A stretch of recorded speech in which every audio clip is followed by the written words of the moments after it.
Doutor Gustavo, é uma satisfação tê-lo aqui no nosso programa. Boa noite. Olá, Hélio. Conseguimos, né?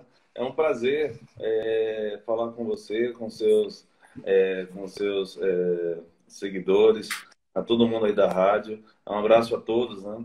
A gente fica muito orgulhoso em receber o convite para estar trazendo assuntos de importância para toda a região, né? De conhecimento. Os olhos são a janela da alma, então todo assunto relacionado aos olhos e a prevenção e o cuidado, a segurança é sempre importante estar passando. Ok, então vamos começar logo abordando o tema que a gente, né, propôs a discutir, que é justamente o olho seco, a síndrome do olho seco. Eu gostaria que o senhor ficasse à vontade para falar sobre esse tema. Então, um tema ganhou muita importância durante a pandemia, né? As pessoas estão com as atividades digitais, videoaulas, crianças, adolescentes, pessoal da faculdade está fazendo o videoaula também, então, home office. Então, os olhos eles estão sendo muito mais exigidos do que o momento de pré-pandemia. E o excesso de interação digital, ele traz alguns probleminhas, né? Na verdade, o olho humano, enquanto evolução da humanidade, ele só recentemente, né, do ponto de vista de evolução humana, ele se submeteu a essa interação digital tão grande. Então, o uso excessivo de celular e computador, principalmente pelos mais jovens, isso acarreta alguns danos oculares, né? E um dos mais comuns é a síndrome do olho seco. E é até importante a gente citar esse tema, porque a gente está dentro de uma fase de pandemia, né? O Brasil ele é o pico, né? O pico atual. E o que a gente sabe é que o olho seco é uma disfunção do sistema lacrimal. A lágrima, ela tem 3 camadas, a gente não consegue perceber, né? Há uma camada de água, uma camada de proteína, uma camada de gordura. Quem tem olho seco tem, de alguma forma, uma desestabilização dessas camadas.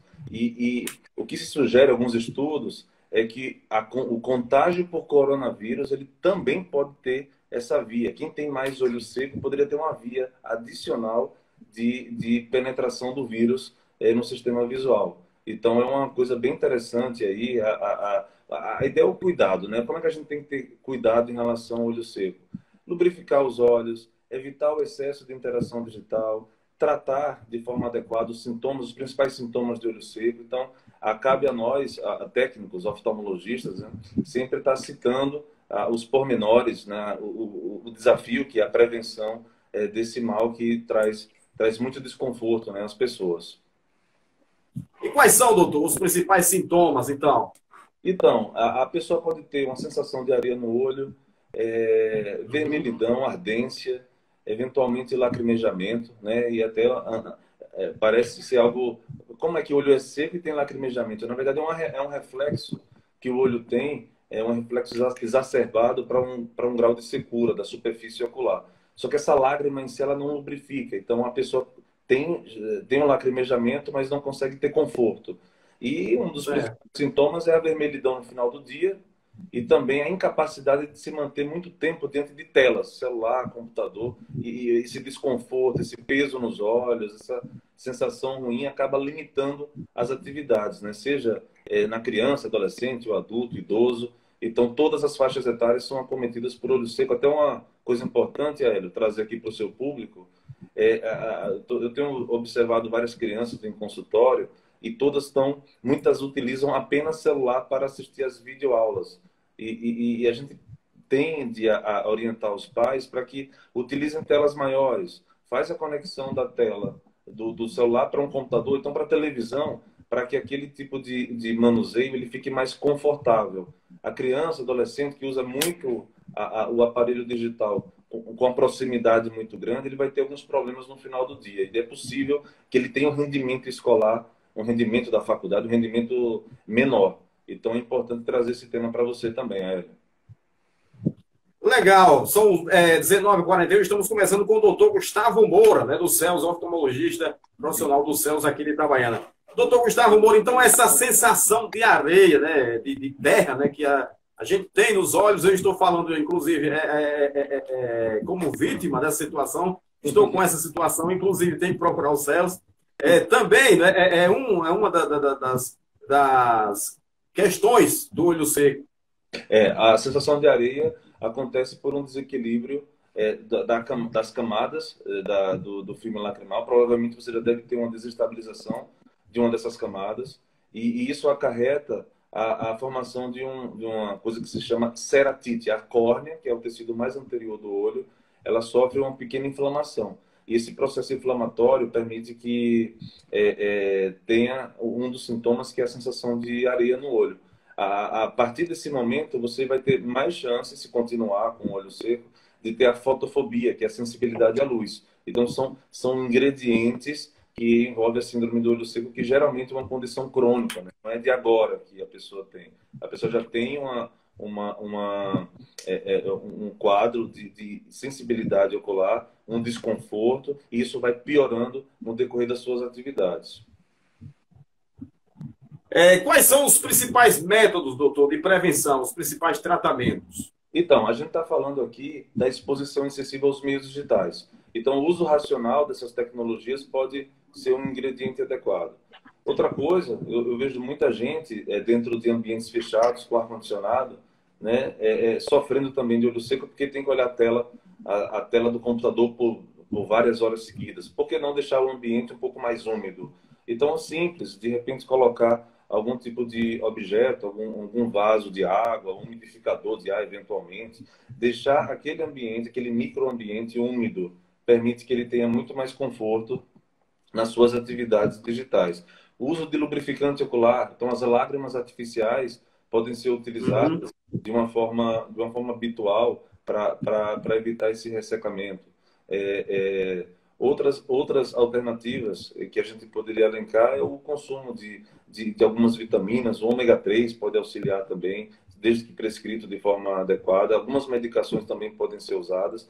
Em relação à medicação, você citou muito bem, há muitas pessoas que usam antihipertensivo, medicação para o diabetes, medicação antidepressiva, medicação para tireoide. Muito dessas medicações permitem que haja uma produção limitada de lágrima, e isso corrobora com o agravamento, o surgimento do quadro de olho seco. Então, são várias vertentes que podem, no final das contas, na ponta, categorizar o surgimento do olho seco. Então, toda essa prevenção, ela consegue ser feita. Geralmente, no consultório, a gente elenca, né, todas as possibilidades, coloca para o paciente todas as medidas possíveis e os tratamentos adequados. Quem tem olho seco tem uma qualidade de vida e um desconforto visual que não permite ter uma vida com qualidade, né? Seja nas atividades escolares, no trabalho, na atividade profissional. Então, o olho seco ele é considerado hoje um fator limitante para as atividades. Então, todo cuidado é pouco e a prevenção é fundamental para que a gente não tenha um quadro agravado. Legal, então a gente percebe aí que não são apenas fatores externos, né, como vento, como telas, como você falou, alto índice de luz, mas também medicamentos que são fatores, né, extras, que não há, legalmente não há como a gente afirmar que tal medicamento irá atingir a visão, né, irá aí, essa questão do olho seco, irá atingir também essa questão, né?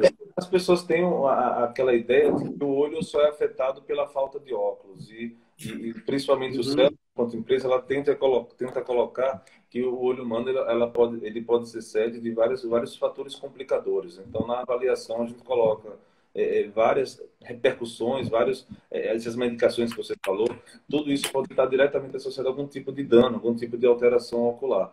E por falar em olho seco, até uma coisa interessante que você falou em relação a não somente fatores externos, tem um fator interno muito importante. Tem muita gente, principalmente no tempo mais frio.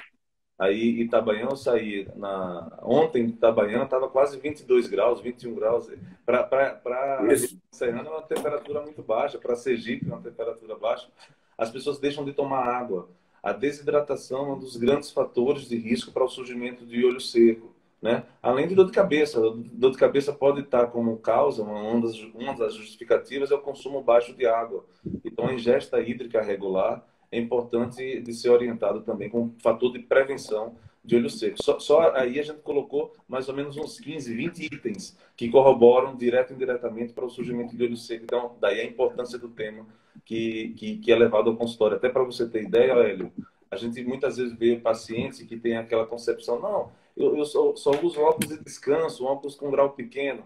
quando a gente vai ver, é um olho seco que não foi tratado e não precisava de fato de óculos. Então, muita gente acaba utilizando óculos de forma desnecessária e tem um olho seco que não é tratado. E é uma pessoa que sempre tem desconforto visual e não recebe o tratamento correto. Então, o olho seco também pode causar esse grau pequeno e a pessoa, né, às vezes, nem deveria estar usando óculos e, por um descuido, acaba tendo um tratamento inadequado. Existe uma faixa etária que é mais atingida ou todas as faixas etárias podem ter olho seco?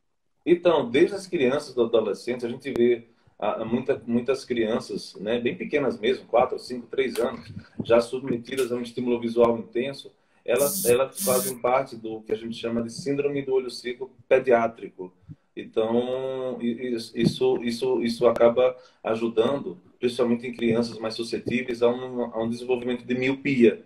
Então é grave, é uma coisa que pode acontecer mesmo, sabe, por alguns fatores intrínsecos do sistema ocular. Mas adolescentes, adultos, idosos, os idosos eles têm mais olho seco em função das medicações que eles usam, fatores hormonais. Então a gente vê muitas, principalmente as mulheres a partir dos 50, 60 anos, elas desenvolvem a alteração de olho seco muito em virtude de algumas alterações metabólicas e principalmente hormonais. Então a redução de alguns hormônios podem corroborar com o surgimento da síndrome do olho seco. Então, pessoas que ficam muito tempo dentro de telas também, é o que a gente está falando aqui, né? Essa exposição excessiva agora do momento de pandemia fazem com que haja um desconforto visual maior. Exatamente. O senhor falando em telas, eu acabei, né, aprendendo, inclusive com o Celso, essa questão do olho parado, né, sem bater o olho também é bastante prejudicial.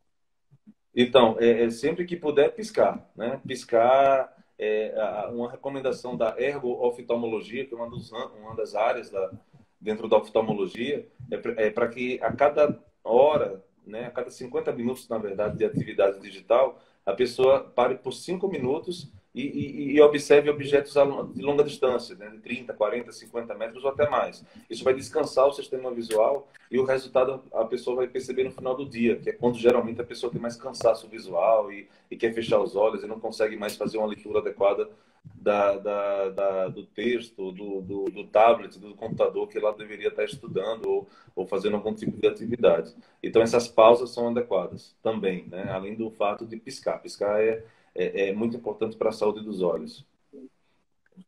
É uma pergunta aqui da pessoa que está no Insta. Colírio para olho seco. Existe diferença nas opções no mercado?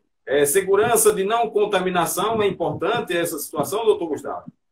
Sim, existem vários colírios, são as lágrimas artificiais, né? São muitas opções que a gente tem no mercado. Desde as opções mais simples, né, aquelas mais antigas, o que acontece nas opções mais antigas é que é um tipo de substância que vai causar uma hidratação mais temporária. Os lubrificantes mais modernos, principalmente aqueles que não possuem conservantes, eles acabam agindo no olho de uma forma mais prolongada. Então, isso permite um conforto visual muito maior, né? Em relação à segurança, esse ponto é muito importante que o internauta passou, é que depois, sempre que a gente for colocar algum colírio, a lágrima artificial, por exemplo, né, a gente sempre tem que lavar bem as mãos. Né? A gente está vivendo uma época de pandemia, né? de um vírus altamente contagioso, que é o coronavírus. Então, a lavagem adequada das mãos é importante. E uma coisa bem interessante a ser falada é que o tempo máximo que um colírio pode permanecer aberto, né? Na verdade, depois de aberta a sua embalagem, no máximo 2 meses. Depois desse tempo, o colírio ele acaba sendo sede da proliferação de algumas bactérias. Então, até para conhecimento de todos, o colírio lá, que a pessoa usa muito pouco, ele depois de um tempo tem que ser desprezado. Então, o uso de colírio segue essa norma, esse protocolo. Lembrando que tem que ser, o colírio tem que ser indicado pelo especialista, não é chegar na farmácia e comprar qualquer colírio e colocar não, né, doutor? Então, dentro de um ambiente assim das lágrimas artificiais, e eu estou falando apenas de lágrimas artificiais, né? São os colírios lubrificantes. A pessoa pode fazer aquisição por conta própria, não há requisição de receita para isso. Mas só lembrar que o quadro é de olho seco. Geralmente quem faz o diagnóstico de olho seco é o especialista, né? Se eventualmente a pessoa estiver usando o seu colírio lubrificante e os seus sintomas não reduzirem, não diminuírem, a gente pode estar tratando de outro tema, né? Então a gente tem que estar muito atento às várias, na verdade, as centenas, até milhares de causas de olho seco. Eu estou falando de uma causa que é a síndrome do olho seco e causa muito desconforto e ela pode de alguma forma ser minimizada com as lágrimas artificiais. Mas todo cuidado é pouco. Você até está falando de um assunto aí que é o uso de colírios, e a gente percebe, às vezes, o paciente que desenvolve catarata e glaucoma pelo uso indiscriminado de algumas medicações que são adquiridas sem receita. Então, muito cuidado, principalmente com o uso de corticoides, anti-inflamatórios, que são medicações que, sem a prescrição adequada, indicada, e uso principalmente por muito tempo, pode levar a desfechos graves para a parte interna do olho.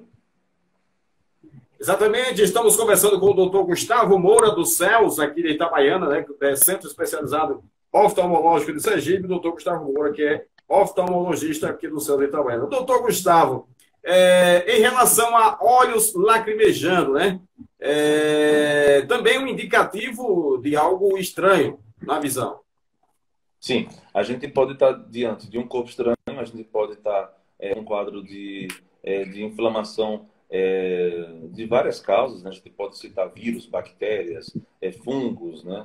A gente tem, na verdade, o lacrimejamento como uma resposta do olho a algum fator agressor, né? De repente, a pessoa que andou de moto, fez um trecho aí em Itabaiana e acabou não tendo a viseira aberta, então sem viseira, sem capacete, e acabou tendo sido atingido por um objeto pequeno, que a pessoa nem percebeu, uma pedrinha e tal. Isso pode causar no olho uma resposta de lacrimejamento para tentar expulsar aquele agente estranho. Então, o lacrimejamento em si é um sintoma, né? É um sinal que a gente percebe de várias entidades, as mais complexas, né? E graves para o sistema ocular. Se a pessoa tem um lacrimejamento e esse lacrimejamento é provisório, geralmente, e ela está sabendo o que aconteceu, de repente teve contato com pó, fez a mudança em casa, contato com água sanitária, alguma coisa levou ao lacrimejamento, isso se é espontâneo, se isso passa rapidamente, ele não tem muita preocupação. Mas o lacrimejamento que é presente, aquele que é crônico, ele requer uma investigação mais profunda, né? A gente tem uveíte, que é uma inflamação de toda a estrutura ocular, a gente tem a toxoplasmose ocular, temos infecção por herpes, temos infecções intraoculares importantes. Então, todo cuidado é pouco em relação aos sintomas que perduram, os sintomas que persistem por mais de alguns dias, uma semana, 2 semanas, um mês. Isso é motivo de avaliação oftalmológica completa e tirar a dúvida, né, do que seja e tratar da melhor forma possível. Existe uma diferença entre lacrimejamento, o olho que lacrimeja, e aquele que chora. Eu conheço uma pessoa, inclusive, o olho chora realmente, né? Chega a descer as lágrimas, ele não consegue controlar. É sinal grave, é um sinal bastante grave isso aí, não? Então, se a pessoa tem um lacrimejamento espontâneo e muito forte, né, ele pode estar dentro de algum tipo de alteração neurológica. Existe um tipo de nervo que faz a inervação do que a gente chama de glândula lacrimal, e se há uma hiperexcitação desse nervo, a pessoa pode ter um lacrimejamento espontâneo. Lembrar que uma outra causa de lacrimejamento é a obstrução do que a gente chama das vias lacrimais. Então, a pessoa tem, por algum motivo, alguma obstrução dessas vias que carregam a lágrima da superfície ocular até a região atrás do nariz. Então, se a pessoa tiver algum tipo de obstrução nesse trajeto, ela vai ter também esse lacrimejamento espontâneo. Então, uma coisa é um lacrimejamento leve, que faz um pequeno acúmulo de secreção, e outras vezes é um lacrimejamento muito importante. Dentro dessa linha, a gente costuma dar muito, focar bastante os recém-nascidos. Então, a gente tem, principalmente crianças até 1 ano de idade, é muito comum a gente encontrar obstrução parcial da via lacrimal, em especial da válvula de Hasner. É um tipo de estrutura que fica bem interna, próxima da região posterior do nariz, e é comum encontrar crianças com obstrução e esse lacrimejamento. Mas a manobra adequada, a massagem que a gente faz junto com o lubrificante, mais de 95% de sucesso, até o primeiro ano de idade. Então, dentro dos lacrimejamentos, né, desse sinal, desse sintoma que você está apresentando, a gente tem algumas síndromes, algumas alterações importantes que podem ser tratadas. Uma pergunta do internauta aqui, doutor, o risco do não uso de óculos para quem precisa, isso pode agravar mais a visão? Quais os sintomas que posteriormente podem acontecer? Então, a pessoa que deveria estar usando o seu auxílio óptico, né, que são os óculos, e acaba não fazendo uso, depende muito da intensidade do grau, né, especialmente. Se a pessoa tem um grau moderado, um grau importante, e não faz uso de óculos, então é possível que desenvolva alguns sinais do que a gente chama de astenopia, que é a vista cansada, sabe? Às vezes dor de cabeça pode estar associado, uma vermelhidão nos olhos. Então, o uso de óculos ele deve ser feito de forma rotineira por quem precisa, né? Muitas pessoas têm o hábito de não usar porque por ser um grau muito pequeno, porque de repente até o médico sugeriu a ser opcional o uso. Não usar óculos de um grau muito baixo talvez não faça muita diferença, né? A gente acaba prescrevendo, nós oftalmologistas, a gente prescreve para quem de fato precisa, né? Muitas vezes a gente está diante de um quadro de ametropia, que é o vício de refração, um grauzinho de miopia, hipermetropia, astigmatismo muito baixo, principalmente crianças, e a prescrição ela acaba sendo muito mais opcional. Não haveria necessidade. Não é obrigatório, né, o uso de óculos para muita gente, né? É o que a gente costuma perceber. Vermelhidão também é um sinal de alerta. Sinal grave também, vermelhidão. Vermelhidão, eu vou dizer que ela passa a ser grave no paciente que tem um quadro de vermelhidão. É muito importante, persistente, associado a outros sintomas, sabe? Uma baixa de visão, uma dificuldade para observar a luz, sensação de areia no olho, né? Na verdade, uma dor ocular importante. E aí a gente consideraria esse sintoma como grave. Uma vermelhidão ao final do dia, numa pessoa que usou bastante tela, né?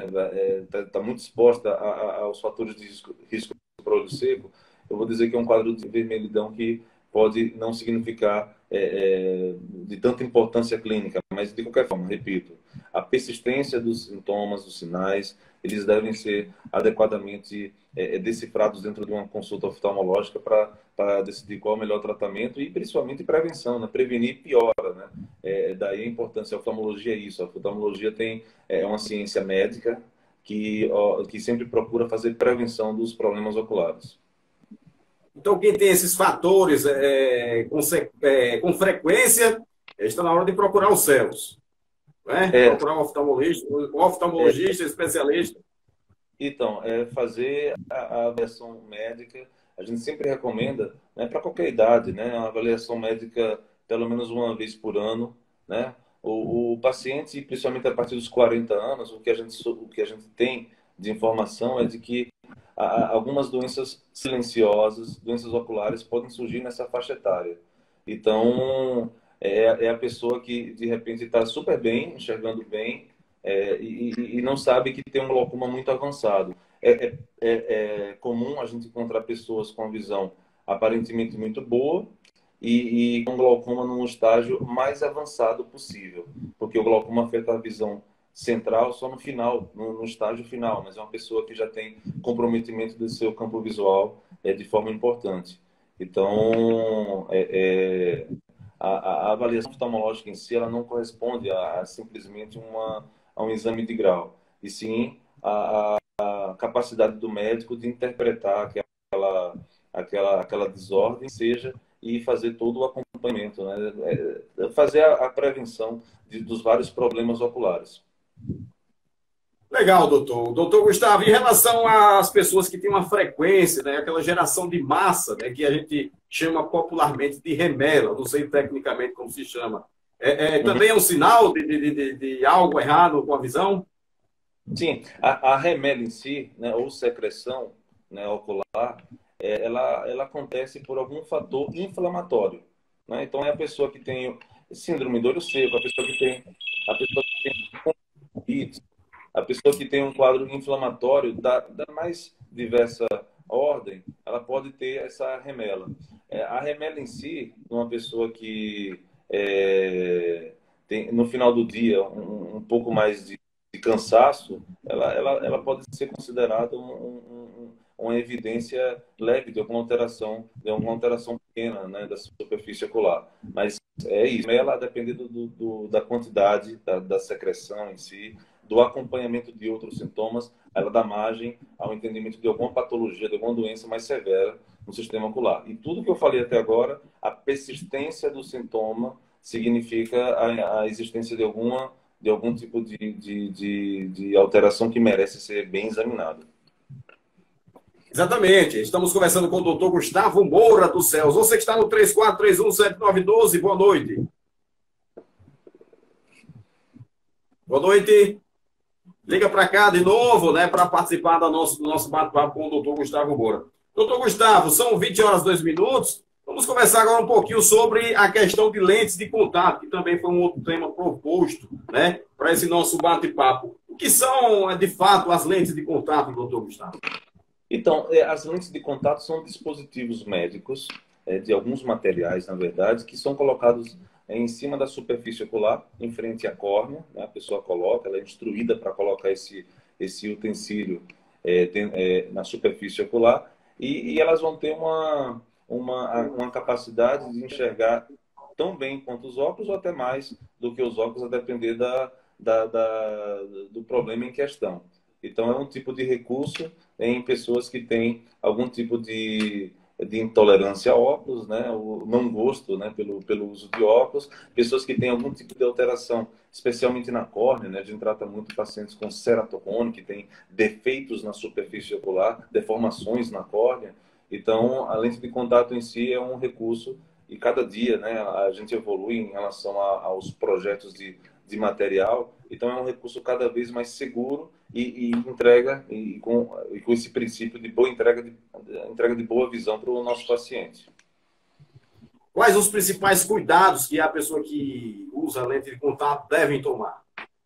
Quem está assistindo a gente, já usa lente de contato, sabe que o ideal é fazer uma limpeza, uma higiene adequada das mãos para o uso de lente de contato, uma limpeza, né, do material em que a gente deixa as lentes de contato, geralmente de um dia para o outro, a avaliação periódica, né, com o oftalmologista, né, o não uso da lente em virtude de alguma irritação presente no olho da pessoa. É isso, a lente de contato, felizmente, evoluiu bastante e a gente tem cada dia mais segurança em relação ao uso. Em relação à lente em si, existem dois tipos principais, né? A lente de contato gelatinosa e a lente de contato rígida, gás permeável. Eu sempre faço questão de falar sobre a lente de contato rígida, porque ela geralmente geralmente é mais segura, ela é mais adequada para o paciente ideal que ele tenha, e o oftalmologista em si ele tem mais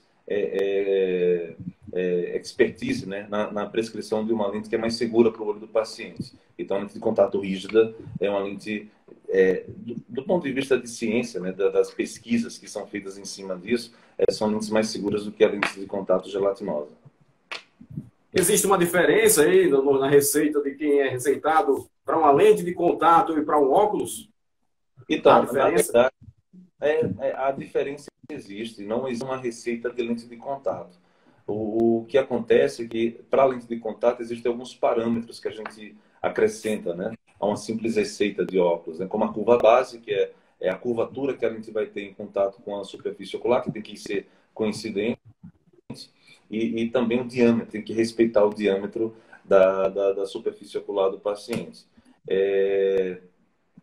Então, assim, respondendo a sua pergunta, não há receita para lente, né?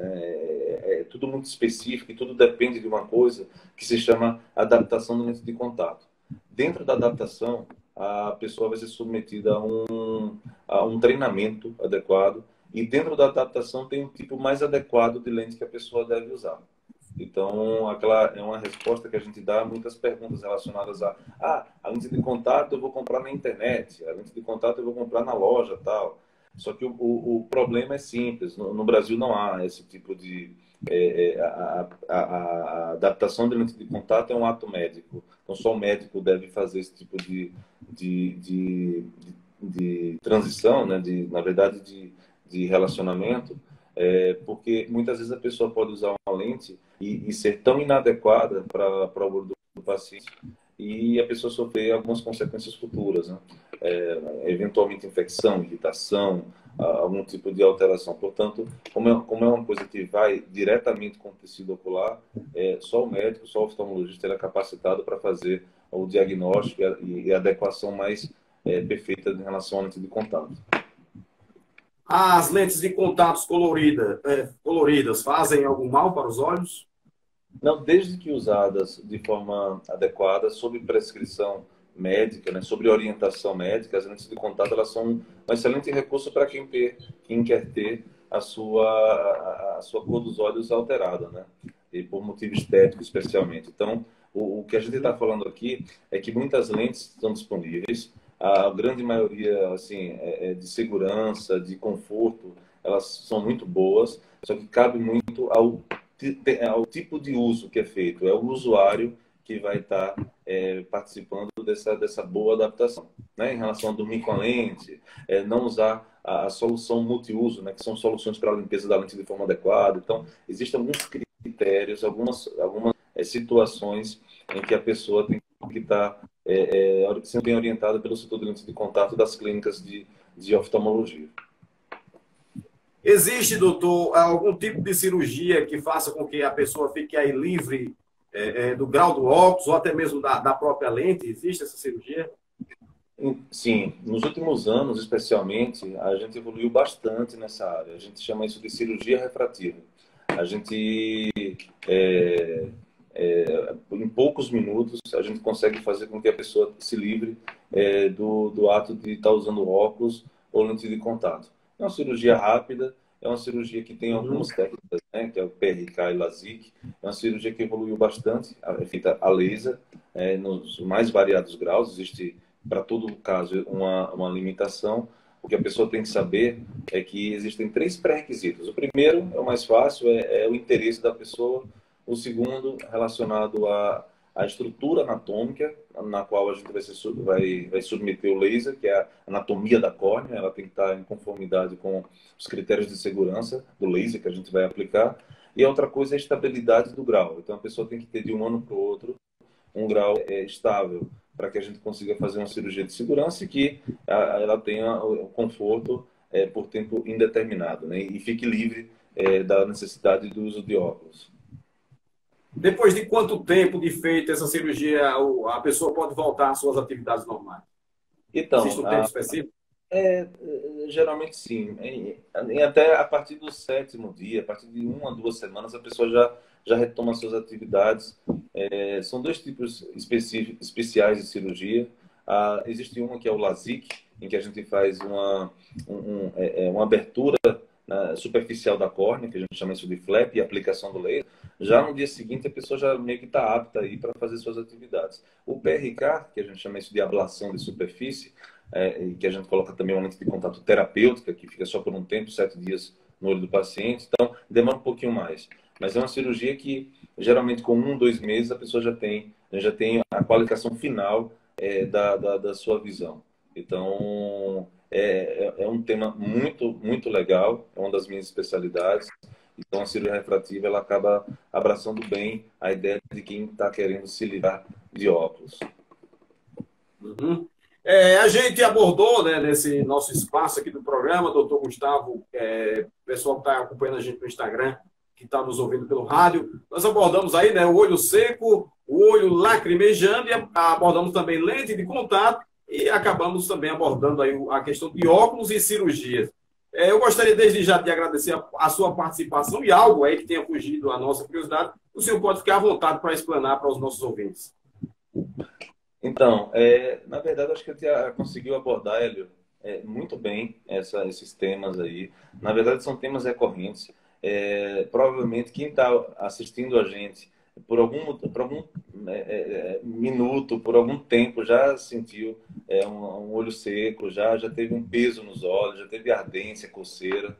Então, é um tipo de sintoma que é muito frequente, né? Quem usa lente de contato sabe mais ou menos as suas características, do seu uso, do seu controle, do treinamento que tem que ser feito para usar de forma adequada a lente de contato. Quem tem interesse em cirurgia refrativa já ouviu falar sobre esse tipo de cirurgia para eliminar, né, o grau de miopia, de hipermetropia, astigmatismo. Então, são temas bem interessantes. Eu acho que tem, Aélio, algumas perguntas aqui do pessoal do Instagram. Né? Acho que eu estava vendo alguma coisa aqui. A última pode ficar à Ó, vontade. A última que eu vi foi em relação aos óculos. eu vi aqui um em relação ao ato de dormir com lente de contato. É bem interessante essa Boa. pergunta, porque algumas lentes são fabricadas e elas têm essa particularidade de dormir com a lente, sabe? Principalmente as lentes de contato rígidas, gás permeáveis. De uma maneira geral, na minha área, como especialista em córnea, eu tenho um pouco de resistência ao paciente para dormir com a lente de contato, sabe? Por alguns motivos técnicos. Então, eu sempre sugiro que ele tenha essa percepção de final do dia, guardar a lente, dormir. Dormir com a lente, geralmente eu coloco nos primeiros dias de entrega da lente de contato rígida. Então, ele pode até fazer esse tipo de coisa para se adaptar de forma mais rápida ao novo uso da lente de contato. Mas, em geral, para respondendo ao nosso internauta, não é de bom grado, de aceitação geral dentro da medicina da oftalmologia do com lente. Não é legal, não é bem recomendado. Legal, doutor Gustavo. Eu quero. Pois não. Era isso. Eu queria agradecer o convite da 87, especialmente na sua pessoa, Hélio, que o seu programa realmente é de alta audiência, de muita audiência, e a gente fica muito feliz em participar e trazer sempre assuntos de relevância, né, dentro da área dos olhos, da oftalmologia, e que as pessoas tenham sempre esse papel de cuidar bem da saúde dos olhos, né, que na verdade, coincidentemente, é o nosso diferencial dos céus, o cuidado com os olhos. Exatamente. Eu quero falar para os nossos internautas, nossos ouvintes também, que nós iremos salvar essa entrevista no IGTV, no Instagram, e também essa entrevista estará no nosso canal do YouTube, né? Para que as pessoas possam rever essa entrevista, que é bastante informativa, né, em relação à saúde dos olhos. Bastante informações, nós trouxemos aí cerca de 40 minutos de informações sobre saúde dos olhos, né, sobre olho seco, olho lacrimejando, sobre lente de contato, sobre uso de óculos, sobre cirurgias. Ou seja, nós iremos publicar também essa entrevista no nosso canal do YouTube, para que as pessoas aí possam estar mais bem informadas sobre a saúde dos olhos. No mais, doutor Gustavo, muito obrigado por sua participação mais uma vez. Com certeza conversaremos outras vezes sobre outros temas relativos à saúde dos olhos. E deixe aí, portanto, os contatos, né, e o endereço, e convide as pessoas que estão nos ouvindo a fazerem uma visita ao CELS, que é o Centro Especializado Oftalmológico de Sergipe, a sua clínica de olhos, que fica aqui no calçadão da Ayrton Teles, Itabaiana. É isso, acho que o convite você fez agora, né? O convite você acabou de fazer. Na verdade, a empresa tem essa ideia de trazer sempre informação, trazer conteúdo de qualidade, embasado sempre em pesquisa e artigo científico. Então, é essa a ideia. Nós somos uma clínica de especialistas, especialistas das mais diversas áreas dentro da oftalmologia, e a nossa responsabilidade social trazer atualidades, trazer o que há de importante dentro do nosso cenário, do nosso quadro, e dentro da parceria que a gente tem com os 87, sempre oferecer para os nossos ouvintes, telespectadores, o pessoal da internet, trazer conteúdo de qualidade, porque a população bem informada é uma população que sabe, que entende seus direitos, e imagino eu que a realidade da cegueira, principalmente, da baixa de visão, isso tende a mudar completamente com essas nossas ações. Então, essa parceria, já está dando muitos bons frutos, e a informação de qualidade, ela consegue alcançar além fronteira. Então, muito obrigado pela parceria, e que a gente continue sempre a cuidar de um dos principais órgãos. A visão é super importante, então que a gente sempre cuidado com os nossos olhos.